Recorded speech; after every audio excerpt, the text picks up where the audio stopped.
Majority Leader. I move to reconsider the vote on the We have nomination. order. I move to reconsider the vote. Question is on the motion to be reconsidered. I move to table the motion to reconsider. The question is on the motion to table. All those in favor say aye. Aye. All those opposed say no. I ask unanimous consent. The ayes appear to have it. The ayes do have it. The motion is agreed to. I ask unanimous consent the mandatory quorum call be waived. Is there objection? Without objection.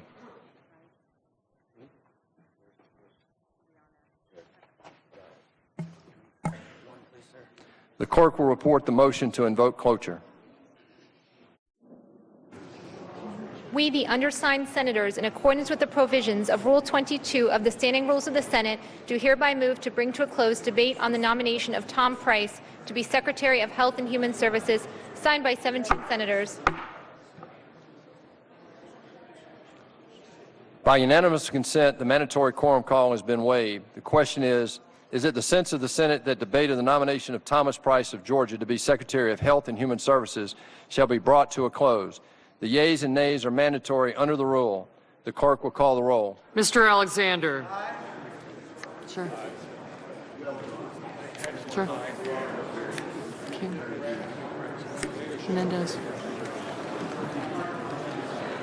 King. Sure. Mr. Blanco, yes. Mr. Barrasso. Yes. Sure. Mr. Corker. Murphy. White.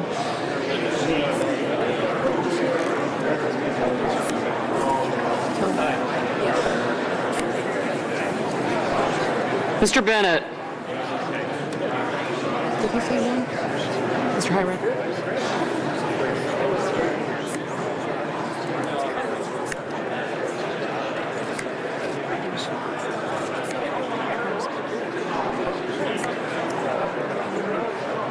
Kennedy. Mr. Blumenthal. Mr. Blunt. Mr. Booker.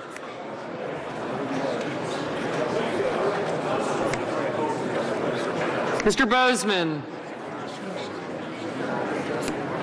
Mr. Brown.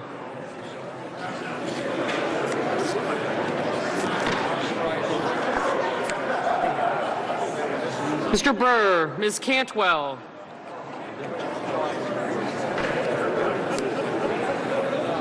Mrs. Capito.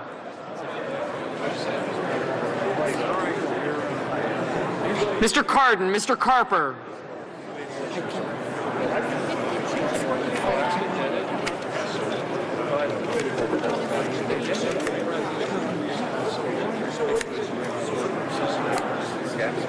Mr. Carper.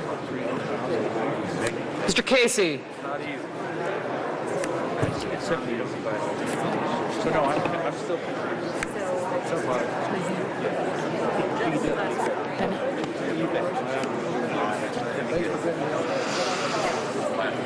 It's really funny. It's the first time. Johnson. First. Gotcha. I got you. I did. Thank you. Cruz. Mr. Cassidy. Mr. Cochran. Yeah, that's where the action is. Tax. Ms. Collins. Mr. Coons. Got you.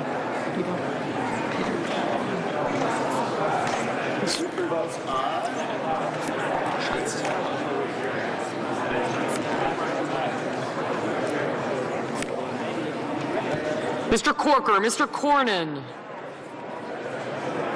Ms. Cortez Masto,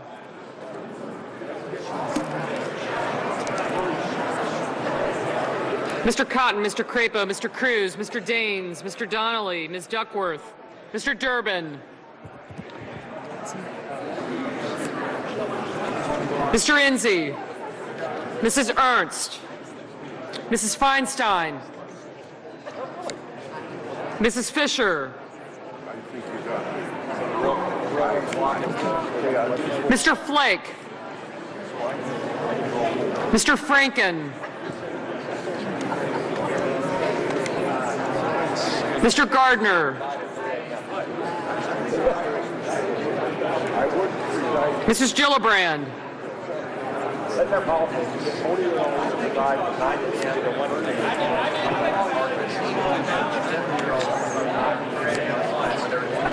Mr. Graham. Is this the last one? Mr. Grassley, Ms. Harris, Ms. Hassan, Mr. Hatch, Mr. Heinrich, Ms. Heitkamp. Okay. Mr. Heller. Ms. Hirono.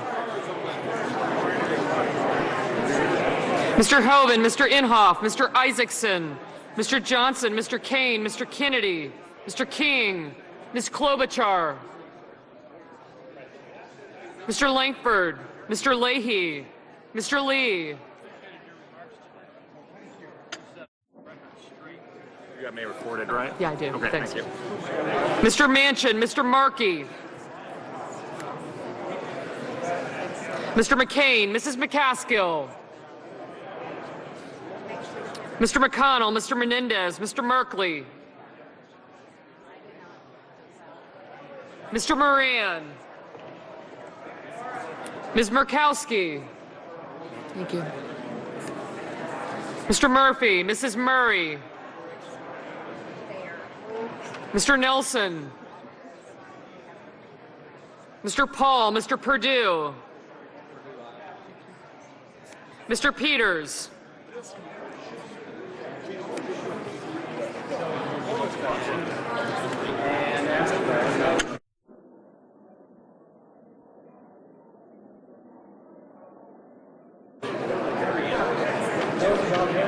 Mr. Portman,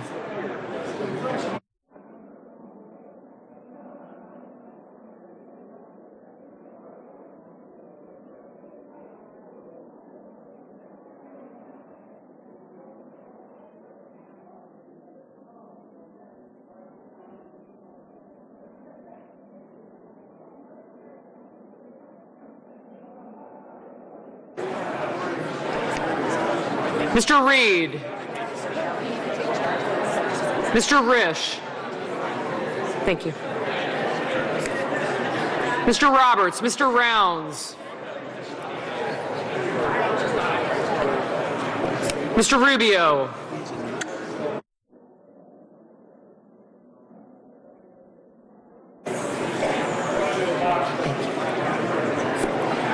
Mr. Sanders. I have you. Okay. Thank you.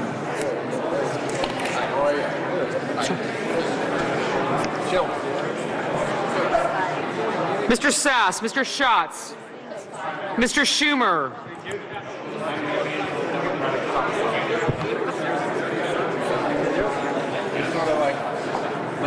Mr. Scott, Mr. Sessions, Mrs. Shaheen, It's going to be really good, though. Mr. Shelby, Ms. Stabenow, I think we need to send it to this bipartisan. Mr. Sullivan, Mr. Tester, Mr. Thune, Mr. Tillis, Mr. Toomey, Mr. Udall, Mr. Van Hollen, Mr. Warner, Ms. Warren,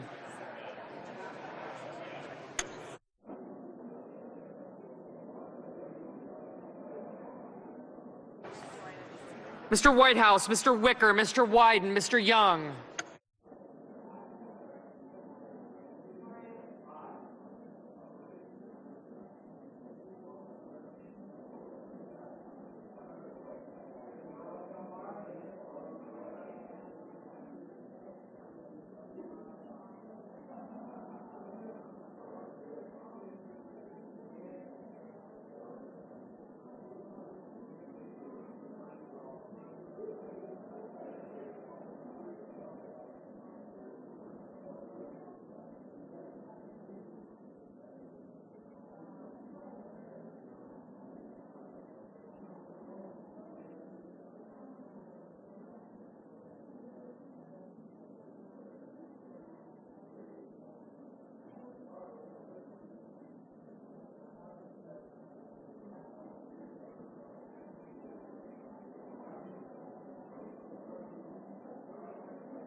Senators voting in the affirmative: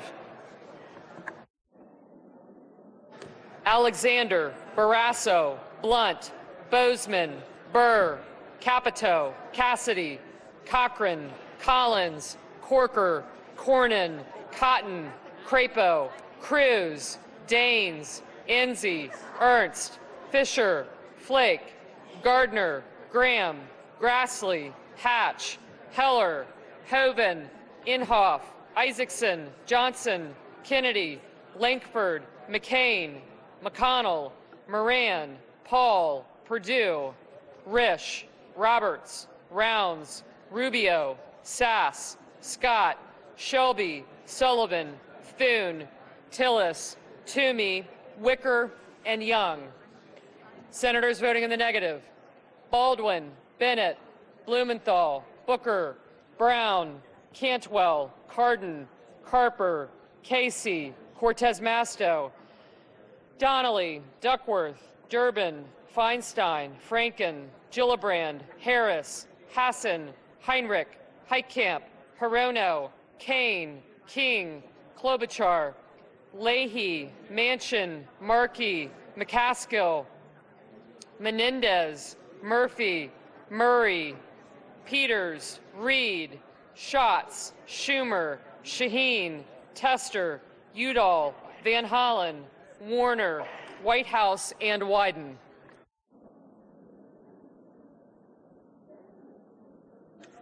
Ms. Murkowski, aye.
Mr. Sanders, no.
Mr. Portman, aye.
Ms. Stabenow, no.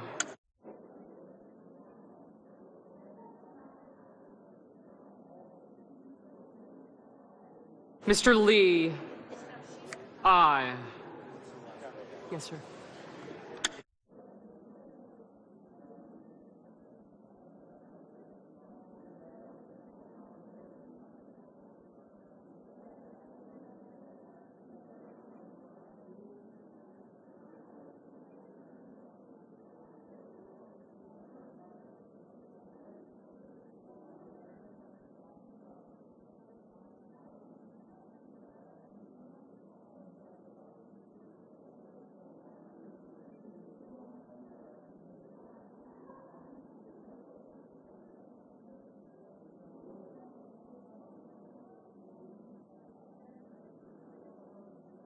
Ms. Warren, no.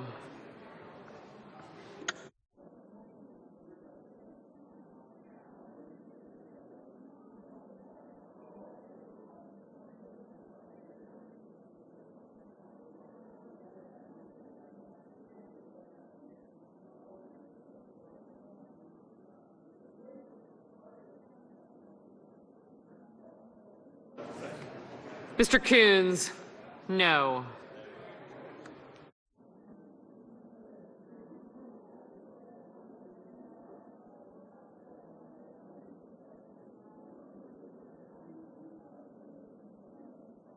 Mr. Nelson, no.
Mr. Merkley, no.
Are there any senators in the chamber wishing to vote or to change their vote?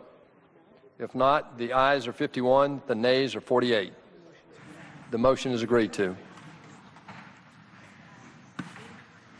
Mr. President. Senator from Alabama. Mr. President, I thank my colleagues in the Senate. Serving in this body for 20 years has been one of the great honors of my life. I remember coming up when I was running for the Senate and going to the Republican luncheon, and they said, well, you've got a few minutes, you can say something, but don't talk very long. People don't want to hear a lot from you, frankly. And so I told them that I could think of no greater honor than to represent the people of Alabama in the greatest deliberative body in the history of the world. And that's what I feel about this body. I want to say I appreciate the full debate that we've had. I want to thank those who, after it all, found sufficient confidence in me to cast their vote to confirm me as the next Attorney General of the United States of America. I got to tell you, I fully understand the august responsibilities of that office. I served as United States Attorney 12 years and an Assistant United States Attorney for a little over 2 years. And during that time, the very idea of those great leaders in Washington leading those departments that I served under makes it almost impossible for me to conceive I'm that person. And we'll have that opportunity and that responsibility. So I understand the seriousness of it. I have an interest in law enforcement. I have an interest in the rule of law. So I want to thank those of you who supported me and had confidence in me in moving this forward. I want to thank President Donald Trump. He believes in the rule of law. He believes in protecting the American people from crime and violence. He believes in a lawful system of immigration that serves the national interest. And within bounds, those are things that may, from time to time, come before the Office of Attorney General.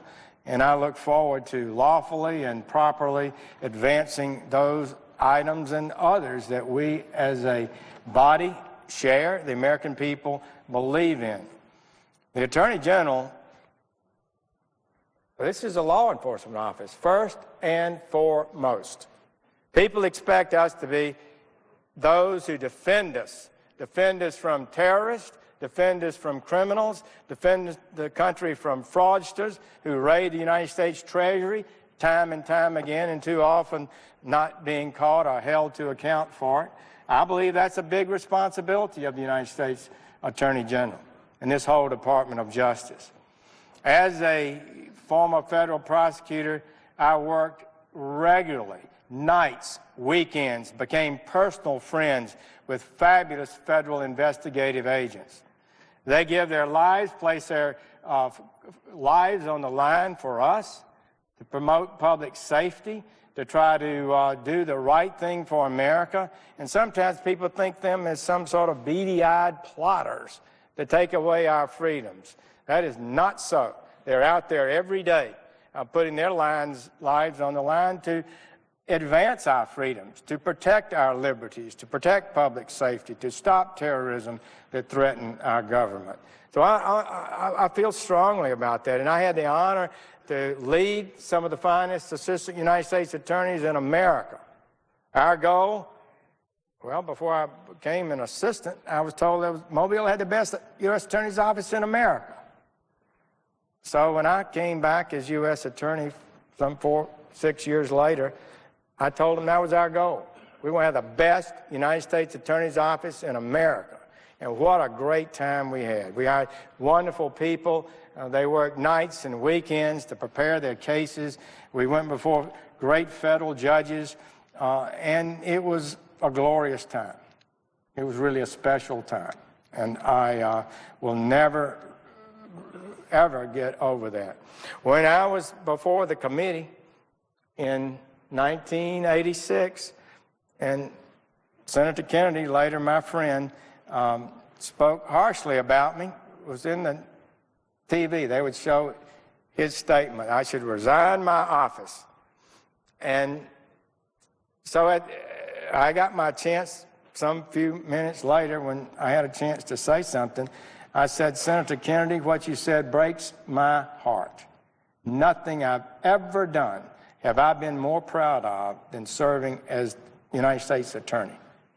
And I still believe that. Nothing I've ever done am I more proud of than the work we did in that little office in Mobile, Alabama, for representing the United States of America. You go into court, you stand before the judge, and you say the United States is ready. I represent the United States of America in a litigation. So this is a big deal.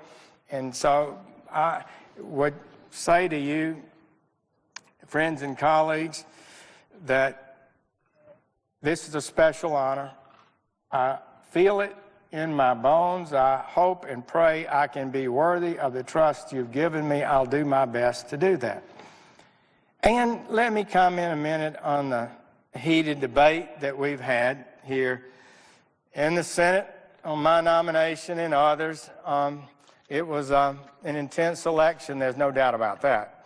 There have been strong feelings expressed during the election and throughout this confirmation process.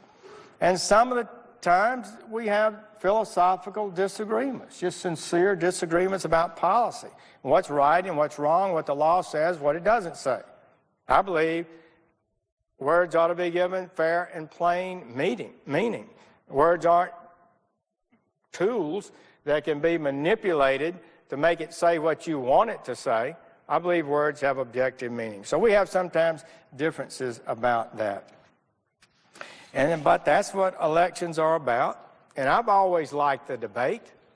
I've always enjoyed participating in this great body where we are free to speak and be able to advocate for the values that we have. But I don't think we have such a classical disagreement that we can't get together. I've always tried to keep my disagreements from being personal. I've always tried to be courteous to my colleagues. Still, tension is built in the system, right? It is there. And the plain fact is that our nation does have room for Republicans and Democrats. That's what freedom is all about. I'm fairly firm, I gotta say, in my convictions, but that doesn't mean that all of us have to agree on the same thing. We need latitude in our relationships. And so let's agree on what we can agree on, and I suggest that to my colleagues as I leave here, and take action where we can agree on things. But denigrating people who disagree with us, I think, is not a healthy trend for our body. After I'd been here for a number of years, I'd gotten along pretty well with Senator Kennedy on the Judiciary Committee, and he asked me to be the lead sponsor with him on the significant, pretty controversial prison rape bill. And there were a number of honorable people who opposed it, some friends of mine, and he said, I want to do this with you. No, so people ask me, do you ever have a reconciliation? Do you apologize? Did you ever say? He said, I want to do this bill with you. And I knew what that meant. And I appreciated that. And I said, I want to do it with you. And so we were able to pass that bill together. It was a moment of reconciliation that meant a lot to me, and I think he appreciated it too. And we later got involved in a major piece of legislation, just the two of us, that would have established a portable savings plan for young workers for all Americans, like the federal thrift plan.